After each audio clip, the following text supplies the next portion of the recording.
L'ordre du jour appelle l'examen des conclusions de la commission mixte paritaire chargée d'élaborer un texte sur les dispositions restant en discussion sur la proposition de loi relative à l'aménagement du Rhône. La parole est à monsieur Patrick Chauvet, rapporteur pour le Sénat de la commission mixte paritaire pour 5 minutes.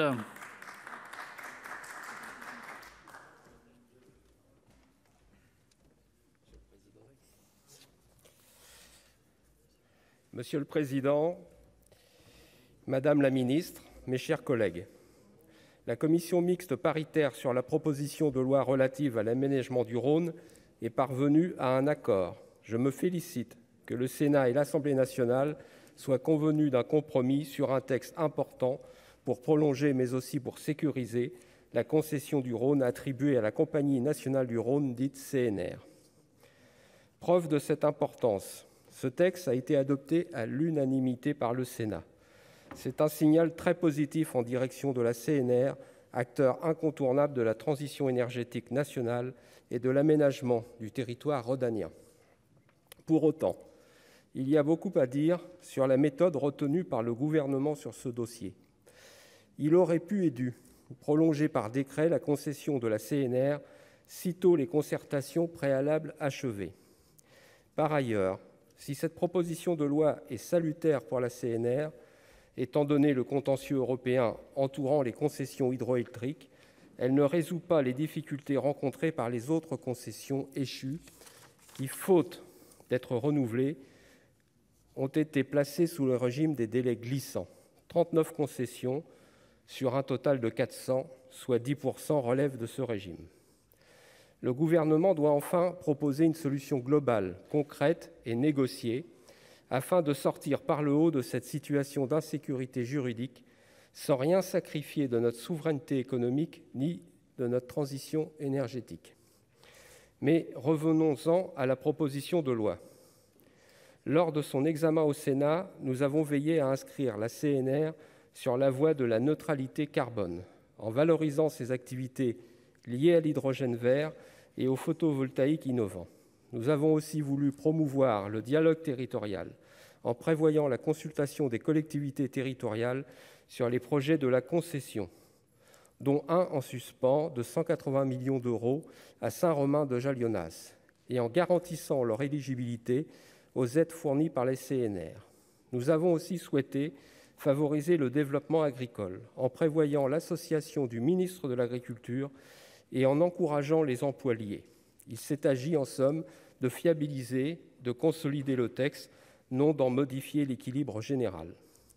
Le compromis de CMP a permis de conserver la totalité des apports sénatoriaux. C'est une grande satisfaction. Quelques ajustements méritent cependant d'être signalés.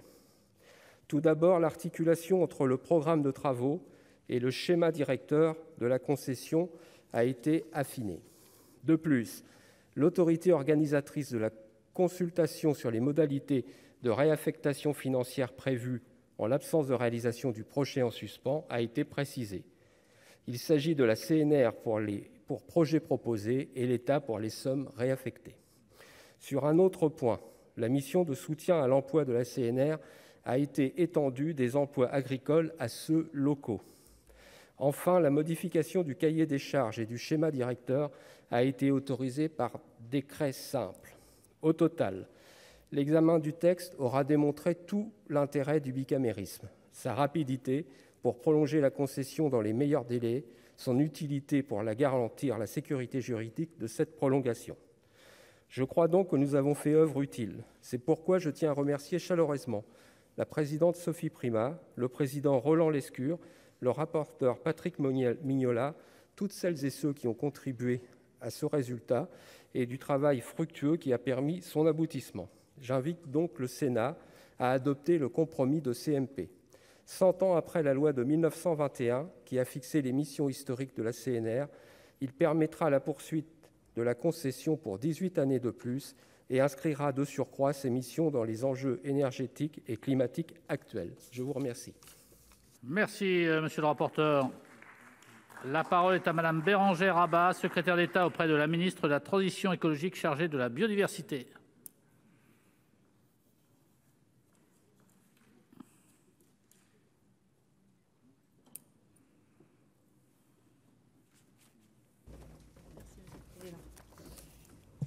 Merci, Monsieur le Président.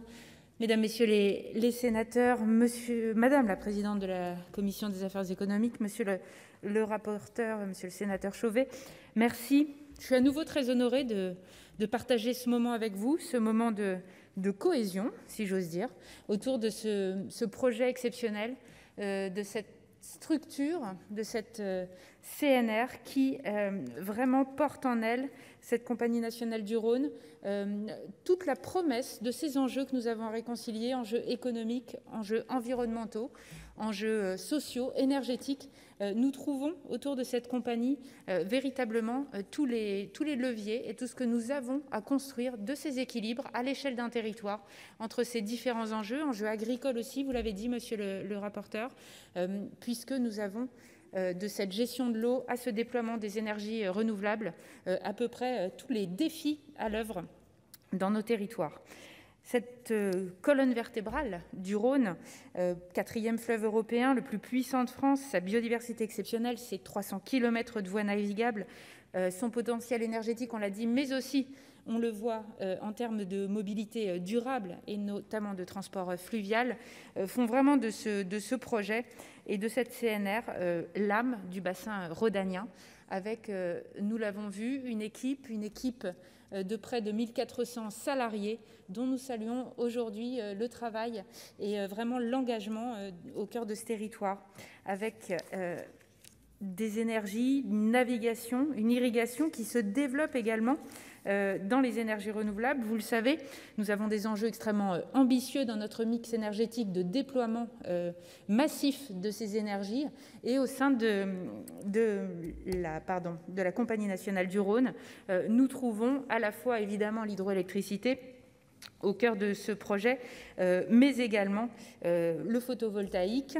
Demain, sans doute, des projets qui monteront en puissance sur l'hydrogène et même l'innovation, puisque dès 2023, la CNR démarrera un projet d'électricité osmotique, un projet pilote.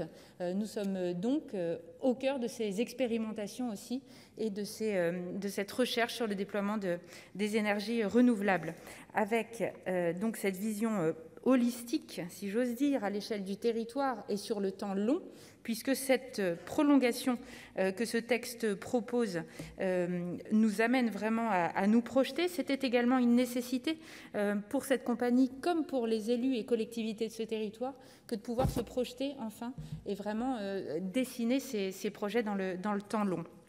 Avec donc une prolongation que ce texte vous propose de cette concession jusqu'au 31 décembre 2041, avec un texte que nous observons comme riche, équilibré, et qui à la fois donc prolonge la concession, mais aussi renforce les exigences de son cahier des charges.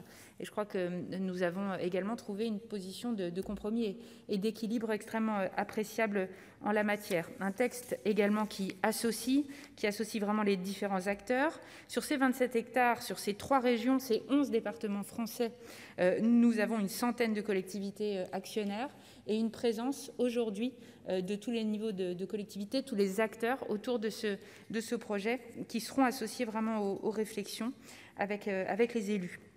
Alors, je souhaite vraiment à nouveau saluer l'esprit de consensus qui a présidé à ces travaux parlementaires.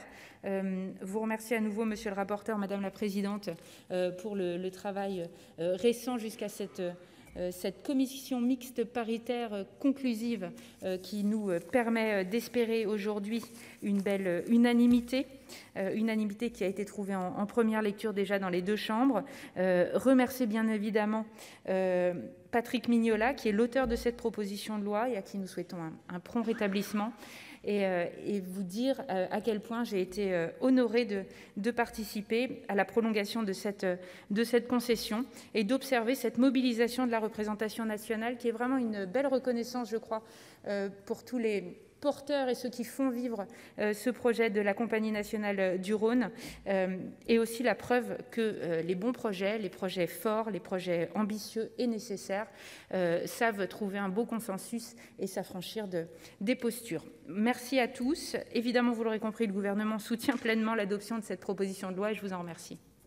Merci, Madame la Ministre. Je rappelle qu'en application de l'article 42 alinéa 12 du règlement, le Sénat statue par un seul vote sur l'ensemble du texte. Nous passons aux explications de vote des groupes à raison d'un orateur par groupe. Monsieur Loïc Hervé pour le groupe Union centriste pour 5 minutes.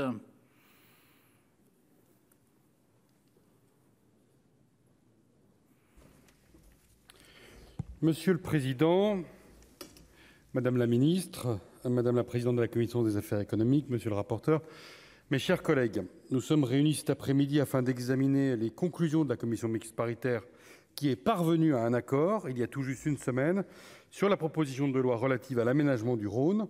Ce texte d'initiative parlementaire, faut-il le rappeler, a pour objet principal de prolonger et de moderniser la concession du Rhône, créée en 1921, et attribuée à la Compagnie nationale du Rhône, la CNR, qui est un modèle de concession unique en Europe. Avant de revenir sur les principaux apports de ce texte, je tiens à remercier très chaleureusement messieurs Patrick Mignola, auteur et rapporteur de cette proposition de loi à l'Assemblée nationale, me joindre Madame la Ministre au souhait de prompt rétablissement que vous lui avez souhaité, et notre collègue Patrick Chauvet, rapporteur au Sénat, pour leur investissement malgré des délais de travail contraints. Transition énergétique, souveraineté énergétique, aménagement du territoire rhodanien ont été les maîtres mots, le fil rouge tout au long de l'examen de ce texte. C'est alors que, en tant que parlementaire de la Haute-Savoie, que je peux me réjouir que nos deux chambres soient parvenues à un accord. Le Rhône, c'est 812 km et c'est un fleuve qui prend sa source dans le massif du Saint-Gothard, en Suisse, au cœur d'un glacier qui traverse le Léman et qui parcourt toute la vallée qui porte son nom avant de se jeter dans le delta de la Camargue, dans la mer Méditerranée. Dès 1921, la loi approuvant le programme d'aménagement du Rhône a fixé à la concession détenue par la Compagnie nationale du Rhône 3 missions historiques: la production de l'hydroélectricité, l'irrigation agricole et la navigation fluviale. Comme nous l'a rappelé notre rapporteur Patrick Chauvet, il s'agit d'une entreprise remarquable.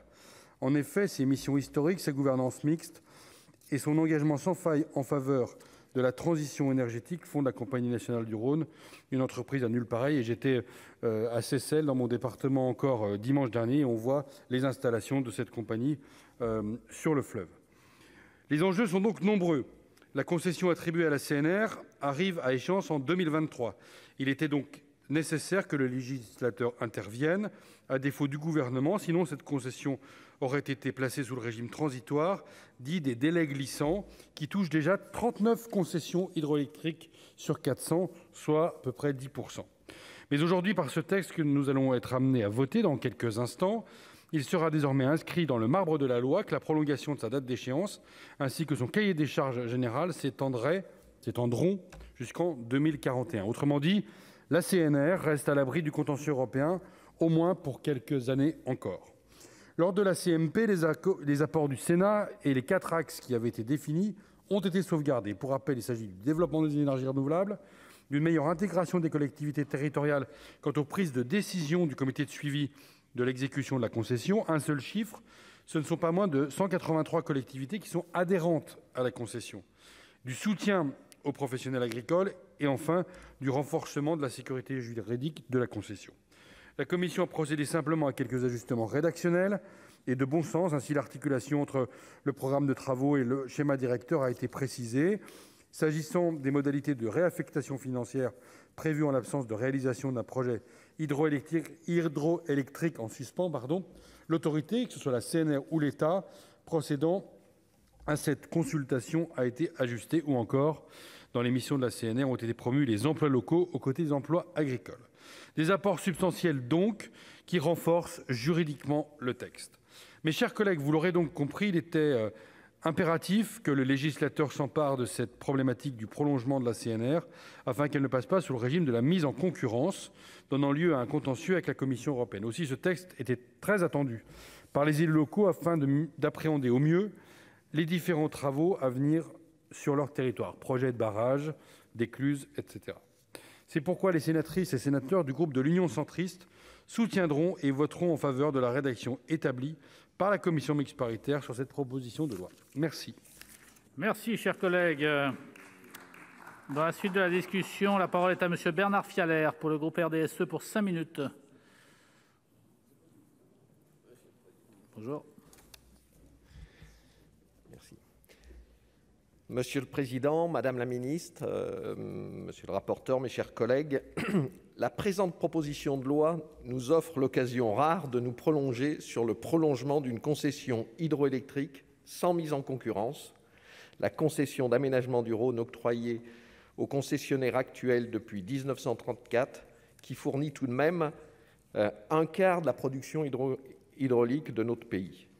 Cela est d'autant plus exceptionnel que l'accord préalable des services de la Commission européenne a pu être obtenu en l'espèce. Comme l'avait souligné Édouard Herriot en février 1946, il est plus facile de construire un barrage en pierre ou en béton que de forcer les barrages des bureaux. N'est-ce pas? La situation singulière du concessionnaire, la Compagnie nationale du Rhône, explique la relative facilité avec laquelle la France a pu obtenir sa prolongation pour 18 années supplémentaires, soit jusqu'en 2041. Cela a été rappelé à maintes reprises, la CNR a été privée de l'exploitation des barrages de 1946 à 2006 en raison de la nationalisation de la production de l'énergie. Que le Parlement puisse avoir son mot à dire, alors que la prolongation de la concession d'aménagement du Rhône pouvait intervenir aisément par décret, constitue à mon sens un point très positif. Toute consultation démocratique sur la politique énergétique de notre pays, qui implique des engagements de très long terme, ne peut qu'être bénéfique. Néanmoins, ne nous réjouissons pas trop vite sur l'avenir de notre patrimoine hydraulique, car nous ne sommes qu'à l'entrée du tunnel des contentieux en cours quant à l'application de la directive dite concession du 26 février 2014. Rappelons-le, 150 concessions doivent arriver à échéance l'année prochaine. Une issue, de préférence favorable à notre souveraineté énergétique, doit être adoptée rapidement afin de déclencher une dynamique d'investissement dans un secteur clé pour la transition énergétique qui ne peut se passer de la houille blanche ainsi que de solutions de stockage de l'électricité, condition sine qua non pour atteindre l'objectif de 40% de la part des énergies renouvelables dans notre mix électrique. Les programmes pluriannuels quinquennaux apporteront ainsi 500 millions d'euros d'investissement. Outre sa mission relative à la production hydraulique, cette concession revêt également un caractère stratégique pour les territoires parcourus par le Rhône, que ce soit dans le domaine de la navigation fluviale ou l'agriculture. Il convient d'être particulièrement vigilant quant à la gestion quantitative et qualitative de l'eau, lorsque l'on sait l'enjeu que cela représente pour l'agriculture locale fortement dépendante de l'irrigation. La prolongation accordée continuera donc de poursuivre les 3 missions historiques à l'origine de l'aménagement du Rhône, conformément à la volonté insufflée dès le départ. Comme cela avait été dit en première lecture par mon collègue Henri Cabanel, la modernisation des contrats de concession doit être poursuivie dans l'ensemble des domaines d'intervention de l'État, notamment lorsque celle-ci nous engage pendant près d'un siècle. Les prérogatives de puissance publique ne s'usent que si l'on ne s'en sert point. Un État exigeant est un État concédant qui ne s'arrête pas à l'origine étymologique du mot concéder et qui ne se retire donc pas totalement de l'exécution du contrat, qui ne doit pas entériner des situations acquises excessivement confortables pour le concessionnaire, comme on a pu le constater au sujet des sociétés concessionnaires autoroutières. Aussi, l'insertion de clauses de revoyure en 2028, 2034 et la possibilité de modifier par décret le cahier des charges permettront, le cas échéant, d'ajuster l'équilibre de la concession. Cette souplesse est devenue plus que nécessaire. Concertation approfondie en amont, renforcement de l'association des élus à tous les stades de l'exécution de la concession, durée raisonnable de la prolongation dans le cadre de circonstances exceptionnelles, possibilité d'ajuster l'équilibre du contrat, les conditions nous semblent réunies pour maintenir le concessionnaire actuel dans son statut. La commission mixte paritaire a préservé les apports du Sénat. Les modalités de la prolongation de la concession dans la proposition de loi sont favorables à la transition énergétique. Aussi, le groupe RDSE votera en faveur de la présente proposition de loi. Merci, cher collègue. La parole est à Madame Florence Blatrix-Contat pour le groupe socialiste, écologiste, républicain pour 5 minutes.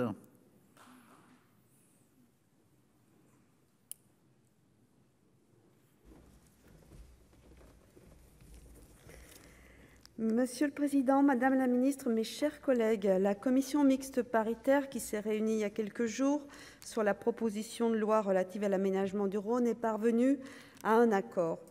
Les sénatrices et sénateurs socialistes, écologistes et républicains se réjouissent que la CNR soit ainsi reconduite comme concessionnaire jusqu'au 31 décembre 2041 dans le texte qui nous est soumis aujourd'hui. Il apporte stabilité, sécurité et vision à long terme à tous les professionnels et habitants des rives du Rhône. La présente proposition de loi reprend, cela a déjà été dit, les 3 missions historiques de la CNR, à savoir la production d'électricité, le développement de la navigation sur le Rhône et l'irrigation pour l'agriculture. Mais elle va plus loin, en lui donnant les moyens d'être un acteur de la transition écologique. Le changement climatique et ses effets s'imposent à tous. Toutes nos politiques publiques doivent désormais le prendre en compte. C'est à la fois une contrainte, mais aussi une opportunité pour développer l'inventivité de nos chercheurs, de nos entreprises et de nos services. Et la CNR a d'ores et déjà pris cette voie. Elle produit près d'un quart de l'hydroélectricité française. Elle a aussi créé 49 parcs photovoltaïques et 57 parcs éoliens. Le texte que nous allons voter comporte en annexe un cahier des charges et un schéma directeur. Il programme 500 millions d'euros d'investissement, dont 165 les 5 premières années. Ils devront poursuivre les objectifs de la programmation pluriannuelle de l'énergie et la neutralité carbone à l'horizon 2050 demeure de ce point de vue un objectif essentiel. La prolongation de la concession de la CNR est la garantie d'une démarche de service au profit de tous. Et il est important pour nous, et nous l'avons déjà souligné, que cette société demeure sous contrôle public en association avec les collectivités territoriales. Je le répète, la production électrique est un enjeu majeur pour lutter contre le réchauffement climatique et ça ne peut être conduit efficacement qu'avec une articulation forte avec les autorités publiques, qu'elles soient nationales ou locales. Dans le cas précis, nous avons contribué à renforcer le rôle du comité de suivi dans l'exécution de la concession. Le Rhône baigne et traverse 3 régions, 11 départements, avec 183 collectivités locales adhérentes. Et nous nous réjouissons également que les parlementaires soient associés à ce comité de suivi. Outre la lutte contre le réchauffement climatique, les travaux programmés permettront de rénover et d'améliorer l'équipement de 6 barrages du Rhône et la continuité piscicole. La CNR a pour mission de développer la navigation fluviale et de favoriser l'irrigation pour l'agriculture. Et notamment, nous avons veillé dans ce texte à maintenir un soutien aux emplois issus de l'irrigation agricole et autres emplois de la vallée du Rhône.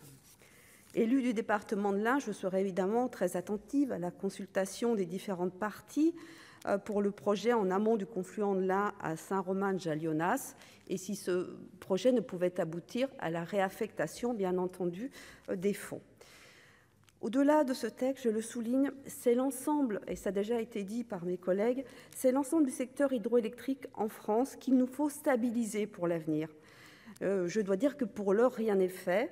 Nous sommes dans une période où 10% des concessions hydroélectriques sont arrivées à échéance, alors que le contentieux avec les institutions et la Commission européenne n'est en rien réglé.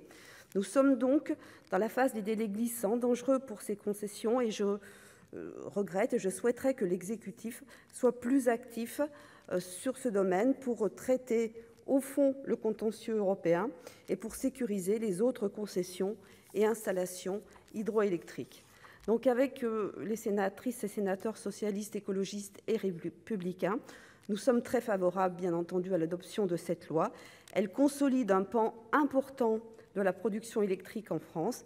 Il s'agit maintenant d'œuvrer pour qu'il en soit de même pour les autres concessions hydroélectriques et pour EDF, principal opérateur public du secteur. Je vous remercie. Merci, chers collègues. Dans la suite de la discussion, la parole est à Monsieur Bernard Bouy pour le groupe RDPI pour 5 minutes.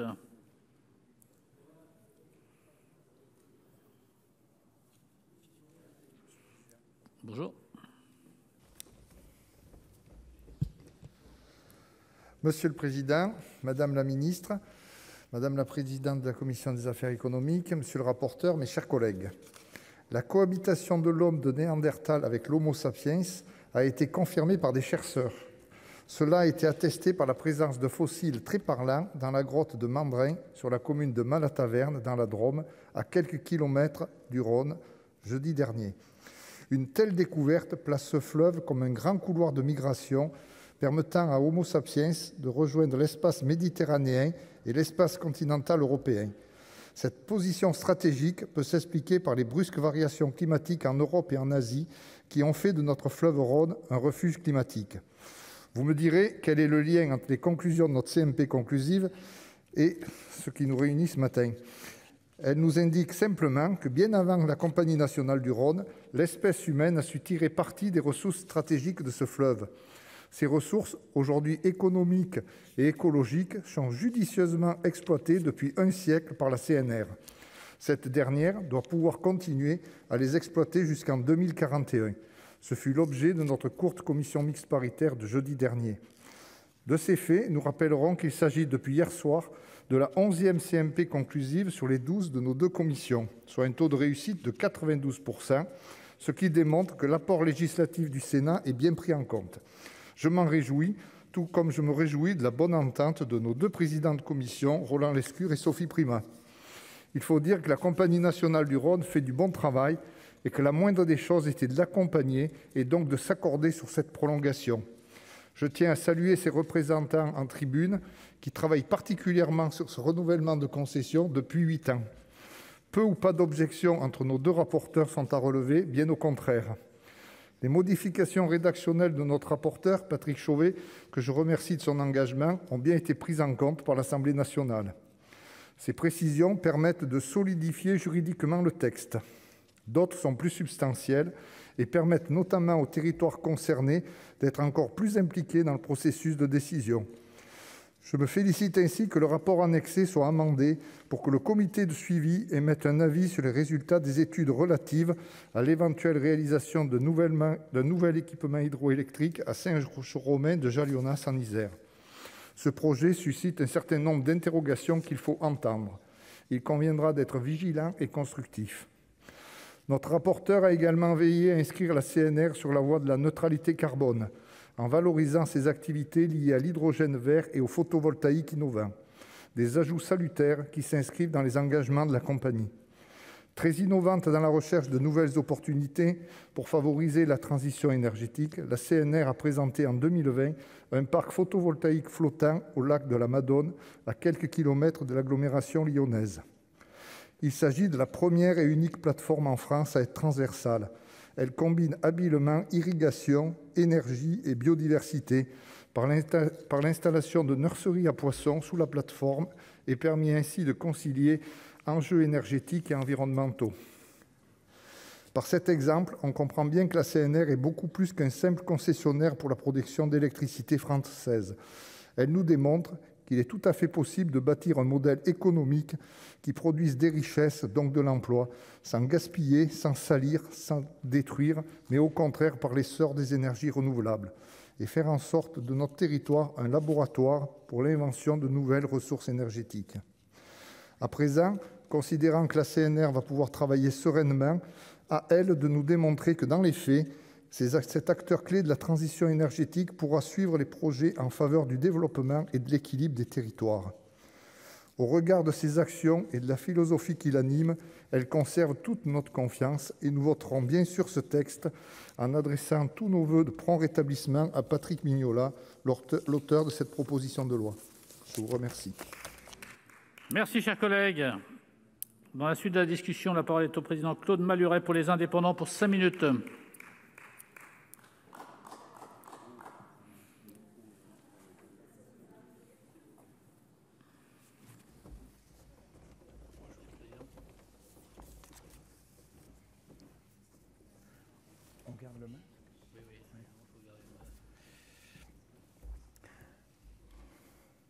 Monsieur le Président, Madame la Ministre, Madame la Présidente de la Commission des Affaires économiques, Monsieur le rapporteur, mes chers collègues, l'unanimité est suffisamment rare pour être relevée.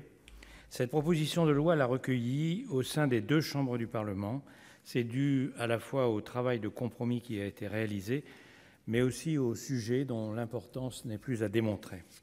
Une nouvelle fois, je souhaite remercier notre rapporteur Patrick Chauvet pour son engagement sur ce texte et les précisions d'importance qui ont été apportées. Je salue aussi le travail qui a été fourni par la Chambre haute. Les modifications effectuées sont rigoureuses et équilibrées. Peu de retouches ont été faites lors de la CMP, ce qui prouve que la qualité des échanges entrepris et des solutions envisagées en amont est bien là. Comme j'ai pu le dire en première lecture, le Rhône est un fleuve aux multiples atouts pour les territoires qu'il traverse et pour notre pays. Soutenir et finaliser le prolongement de la concession de la Compagnie nationale du Rhône est primordial aux yeux de notre groupe.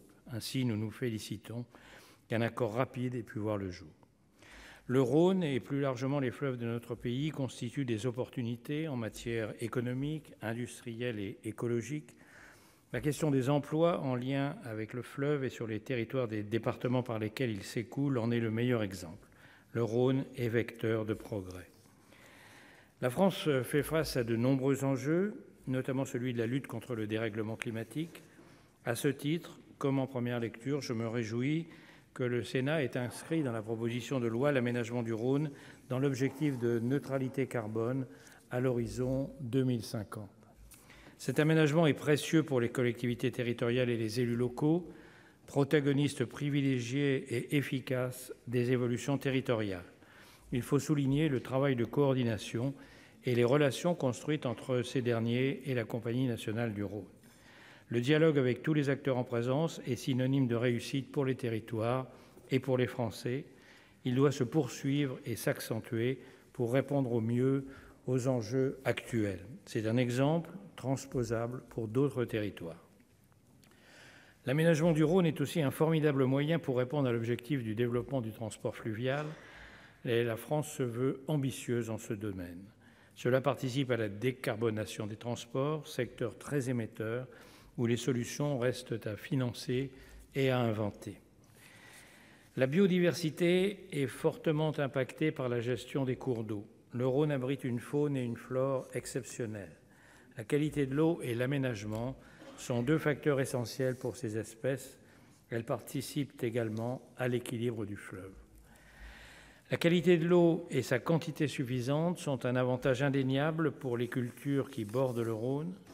Les emplois et les familles qui en dépendent sont nombreux. Chacun sur les territoires a conscience que la bonne gestion du fleuve par la CNR est une nécessité. Cela est d'autant plus vrai quand l'on en vient à l'hydroélectricité. J'avais déjà longuement appuyé mes propos sur ce volet la semaine dernière. L'hydroélectricité constitue un espoir véritable concernant la production électrique et les objectifs de la PPE. Le Rhône y a une place privilégiée, car principale. Développer l'hydroélectricité, la rendre plus flexible, plus attractive, est une question de souveraineté énergétique. Les innovations sont impressionnantes dans ce secteur et j'espère que la France persévérera dans cette voie. Énergie du passé, l'eau est l'énergie du présent comme elle sera celle de l'avenir. Les discussions au niveau européen doivent se poursuivre. La France doit continuer à investir dans ce secteur tout en préservant ses intérêts. Cette proposition de loi propose une sécurité juridique adaptée, un cahier des charges et un schéma directeur au service des enjeux actuels multiples auxquels fait face le Rhône. Elle est l'exemple d'un travail parlementaire de qualité et de compromis. Elle était nécessaire et les conclusions de la commission mixte paritaire montrent que l'exercice a été réussi. Pour toutes ces raisons, comme en première lecture, le groupe des Indépendants votera à l'unanimité en faveur de son adoption. Merci, chers collègues. Dans la suite de la discussion, la parole est à Madame Vivette Lopez pour le groupe Les Républicains pour 5 minutes.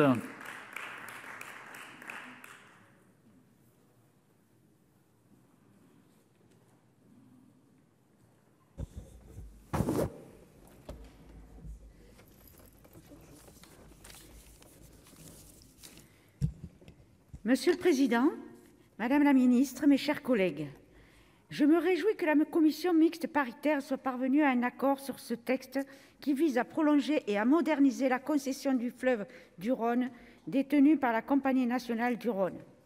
Je voudrais saluer à ce stade le travail de notre Haute Assemblée et plus particulièrement celui de notre rapporteur Patrick Chauvet et de notre présidente de la Commission des affaires économiques, Sophie Primas. Depuis près de 90 ans, la CNR est un acteur incontournable de la transition énergétique. Elle assure ainsi un quart de la production hydroélectrique de notre pays et conduit des projets de recherche et d'innovation, particulièrement en matière d'hydrogène ou de photovoltaïque. La CNR est également un acteur majeur de l'aménagement du territoire rhodanien. Celui-ci comporte des aménagements variés, comme des ouvrages hydroélectriques, des sites industriels et portuaires. Au terme de l'examen du texte, le territoire concédé se répartira sur 30 000 hectares et 550 km de fleuves. Seule la concession de Cusée, gérée par EDF, et la traversée de Lyon, gérée par VNF et la métropole de Lyon, demeureront hors du périmètre de la concession CNR. Le texte donne également une valeur législative au cahier des charges général et au schéma directeur qui comprend un ensemble d'actions et d'objectifs mis en œuvre via des plans quinquennaux dont le montant atteint 165 millions d'euros pour le premier et 500 millions d'euros au total. Je me réjouis du programme de travaux supplémentaires pour notamment l'équipement de 6 barrages par des petites centrales hydroélectriques pour une étude de faisabilité d'un nouvel ouvrage hydroélectrique d'une puissance de 40 MW dans le secteur de Saint-Romain de Jalionas, pour une augmentation de capacité de production de l'aménagement hydroélectrique de Montélimar pour des passes à poissons. Ce texte est l'aboutissement des travaux et de concertations préalables ayant débuté en 2019 en lien avec les élus locaux et les acteurs territoriaux. Tous soutiennent la prolongation de la concession. La Commission européenne a également confirmé la compatibilité de cette prolongation avec le droit européen. Pour autant, le Sénat a souhaité enrichir le texte dans le sens de la transition énergétique, du dialogue territorial et du développement agricole. Tout d'abord, développer les énergies renouvelables en plaçant l'émission de la CNR sur la voie de la neutralité carbone d'ici 2050, en promouvant les projets relatifs à l'hydrogène renouvelable au bas carbone, en soutenant l'utilisation de procédés photovoltaïques innovants. Ensuite, associer les collectivités territoriales en territorialisant le comité de suivi de la concession, en consolidant leur association à l'élaboration des programmes pluriannuels de travaux, en consolidant leur consultation sur le programme de travaux supplémentaires et son état d'avancement, ainsi que sur l'évolution ultérieure du cahier des charges du schéma directeur. Et enfin, soutenir les professionnels agricoles en prenant mieux en compte les emplois induits par l'irrigation agricole dans les missions de la CNR, en associant le ministère de l'Agriculture au statut de la CNR et au comité de suivi de la concession, en prévoyant que la compensation financière prévue pour les énergies réservées non attribuées soit bien affectée aux acteurs de terrain et non à l'État. La quasi-totalité des apports du Sénat ont été maintenus dans le texte issu de la CMP. C'est pourquoi le groupe Les Républicains votera pour le texte. Je vous remercie. Merci, chers collègues. Dans la suite de la discussion, la parole est à monsieur Daniel Salmon pour le groupe Écologie Solidarité Territoire pour 5 minutes.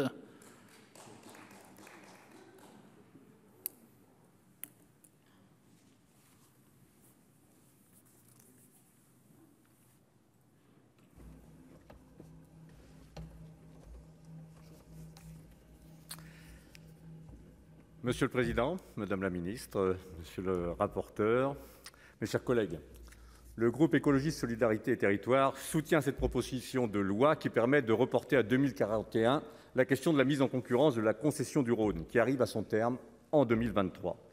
Un texte important qui prévoit la mise à jour du cahier des charges de cette concession et de son schéma directeur, permettant ainsi de moderniser les modalités et le périmètre d'activité de la CNR.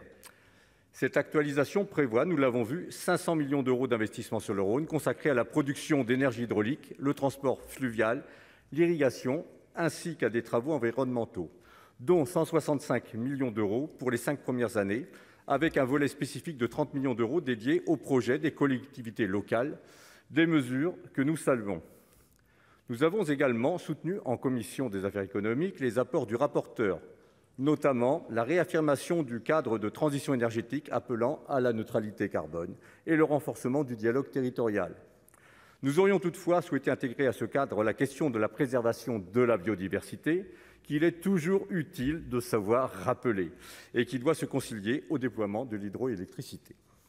Le Sénat a également contribué à rendre le texte juridiquement plus solide et à rappeler les objectifs nationaux de la programmation pluriannuelle de l'énergie, auxquels la CNR doit pleinement contribuer. Nous nous félicitons de ces apports adoptés au Sénat. Et nous nous félicitons qu'ils aient été maintenus dans cette dernière version. Mais si cette proposition de loi est utile et bénéfique pour la CNR, elle ne résout pas les problèmes majeurs de la mise en concurrence pour les autres concessions hydroélectriques, notamment celles qui sont détenues par le groupe EDF, mise en concurrence imposée par des directives européennes de libéralisation du marché de l'électricité. 39 concessions hydroélectriques sur 400 sont arrivées à échéance et ont été placées sous le régime des délais glissants. Leur devenir est toujours très incertain et le gouvernement n'a toujours rien proposé comme solution pérenne. Le secteur de l'hydroélectricité attend des solutions globales, concrètes et négociées, afin de sortir par le haut de cette situation d'insécurité juridique, sans mettre à mal notre souveraineté économique ni notre transition énergétique. Avec le groupe écologiste, à travers notre proposition de loi visant à maintenir les barrages hydroélectriques dans le domaine public, examinée en fin d'année dernière, nous défendions la mise en place d'un véritable service public des énergies renouvelables afin de répondre à l'absence de politique publique efficace et apporter une vision stratégique sur ces questions majeures. Un service public des énergies renouvelables permettrait d'amplifier notre transition énergétique, de planifier, de réguler le déploiement des énergies renouvelables dans notre pays, d'accompagner les acteurs privés, de structurer les filières industrielles et d'organiser la solidarité nationale permettant d'assurer un tarif unique de l'électricité partout en France. Dans cette vision qui est la nôtre, et nous l'avions déjà souligné lors de notre explication de vote, il est donc essentiel que la majorité des capitaux de la CNR demeure publique. Le statut hybride mi-public, mi-privé de la CNR se posera d'ailleurs à terme. C'est une garantie de stabilité, de perspective à moyen terme pour l'entreprise et les salariés. Ce texte que nous votons aujourd'hui est très attendu par les collectivités, les élus et les salariés. Il est attendu aussi, bien sûr, pour notre politique énergétique, les enjeux climatiques et la biodiversité qui s'y rattachent. Il permet de mettre la CNR à l'abri du contentieux européen.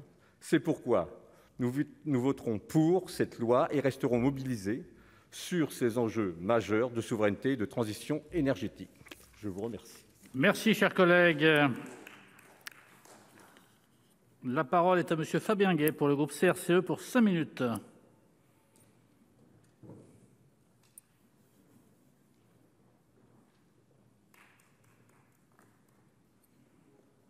Monsieur le Président. Madame la Présidente, merci. Je suis tout seul. On est ensemble. Allez, Monsieur le Président, Madame la Ministre, Madame la Présidente, Monsieur le rapporteur, mes chers collègues. Enfin, nous y sommes et c'était attendu. Attendu par la direction, mais aussi attendu par les salariés qui, depuis 7 ans, étaient dans l'expectative. C'est donc une issue positive qui nous réunit aujourd'hui et qui permettra à la Compagnie nationale du Rhône de continuer d'œuvrer pour les territoires de concert avec les acteurs locaux. Il est utile de rappeler, la CNR, ce sont 183 collectivités partenaires, c'est 50,3% de capital issu du secteur public et pas moins de 14 500 emplois directs et indirects générés en Vallée du Rhône, notamment grâce à une politique d'achat concentrée à 85% sur des entreprises locales. La CNR montre son statut d'entreprise structurante du territoire et il faut se féliciter que cela continue pour de nombreuses années. En étant le premier producteur d'énergie exclusivement renouvelable en France, la CNR s'inscrit parfaitement dans la politique de lutte contre le changement climatique. Avec ses 19 barrages et ses 49 centrales hydroélectriques, elle produit 25% de l'hydroélectricité française. Petit aparté, je veux tout de même rappeler ce qu'a dit ma collègue Cécile Cukierman en première lecture sur le développement de l'hydrogène. Je veux insister sur le fait que ce développement nécessitera des besoins en eau supplémentaires, tout comme le maintien, voire le développement du parc nucléaire. Nous devons donc travailler à cette sécurisation en eau. Respectueuse de l'environnement, faisant travailler localement nos concitoyens, il ne manquerait plus qu'elle soit rentable pour l'ériger en modèle qui fonctionne. Eh bien, c'est le cas, puisque la CNR est aussi extrêmement rentable, avec un chiffre d'affaires d'1,5 milliard et un résultat net se situant entre 90 et 100 millions d'euros. Sans vouloir faire de digression trop importante, je veux simplement rappeler au gouvernement qu'EDF, c'est un résultat net de 650 millions d'euros et qu'Aéroports de Paris, avant la crise Covid, c'était un résultat net de 588 millions d'euros. Nos entreprises, à capitaux majoritairement publics, sont donc très souvent excédentaires. Ne les laissons pas à la main des grands groupes privés, comme nous l'avons fait pour les autoroutes, pour lesquelles nous nous mordons aujourd'hui les doigts. Madame la ministre, je vous le dis, notre pays est aujourd'hui à la croisée des chemins. Les décisions qui seront prises dans le dossier EDF peuvent être lourdes de conséquences pour notre souveraineté énergétique, sur la lutte contre le réchauffement climatique, mais également sur l'emploi lié à l'industrie électrique dans notre pays. L'État et le gouvernement doivent être en capacité d'apporter une réponse cohérente qui montre qu'une autre voie que celle de la rentabilité peut exister. Nous devons être guidés par une démarche qui répond aux besoins des Françaises et des Français, de nos entreprises et à la décarbonation de la consommation énergétique. Je fais le vœu que l'adoption de cette proposition de loi, dans l'unanimité, et je salue le travail de notre rapporteur, soit le point de départ d'une nouvelle façon de concevoir le service public de l'énergie, celle de le voir comme un bien commun. Or, je le redis ici, un bien commun ne peut en aucun cas être libéralisé. Le simple fait que l'énergie soit pensée comme un service public implique qu'il soit sorti des logiques de concurrence et de marché. Respectueux de l'environnement et au service de la population et des territoires, je souhaite sincèrement que le modèle de la CNR soit à l'esprit de chacune et chacun, si toutefois dans les mois et années à venir, nous devrions examiner un énième texte visant à privatiser nos services publics. Et comme tout le monde le sait, évidemment, nous savons que si vous faites un second mandat, nous aurons le projet Hercule. Mais évidemment, si tel était le cas, nous serions face à vous pour contrecarrer ce projet. Je vous remercie. Merci, chers collègues. Alors, conformément à l'article 42, alinéa 12 du règlement, je vais mettre aux voix l'ensemble de la proposition de loi dans la rédaction résultant du texte élaboré par la commission mixte paritaire. Madame la présidente, excusez-moi. Merci, Monsieur le Président. Je ne veux pas allonger les débats. Je voudrais juste remercier l'ensemble des acteurs sur cette discussion et cette négociation, remercier les administrateurs à l'Assemblée et au Sénat qui ont travaillé sur ce texte, remercier les rapporteurs, le gouvernement et dire qu'effectivement, cher Fabien Gay, nous faisons œuvre utile. Mais je ne voudrais pas que nous finissions d'examiner ce texte et que nous votions sans rendre hommage au travail d'Elisabeth Ayrault dans les années précédentes, qui a dirigé la CNR, présidé la CNR, et je voudrais remercier et souhaiter le meilleur à sa nouvelle présidente, Madame Bory-Boncel, qui est dans les gradins, et dire à toute l'équipe de la CNR que le Parlement dans son entier donne toute notre confiance, toute sa confiance à l'ensemble de l'équipe CNR pour continuer l'œuvre utile qu'ils font sur ce fleuve. Merci Madame la Présidente. Donc, je mets aux voix l'ensemble de la proposition de loi dans la rédaction résultant du texte élaboré par la commission mixte paritaire. Qui est pour? Qui est contre? Qui s'abstient? La proposition de loi est définitivement adoptée.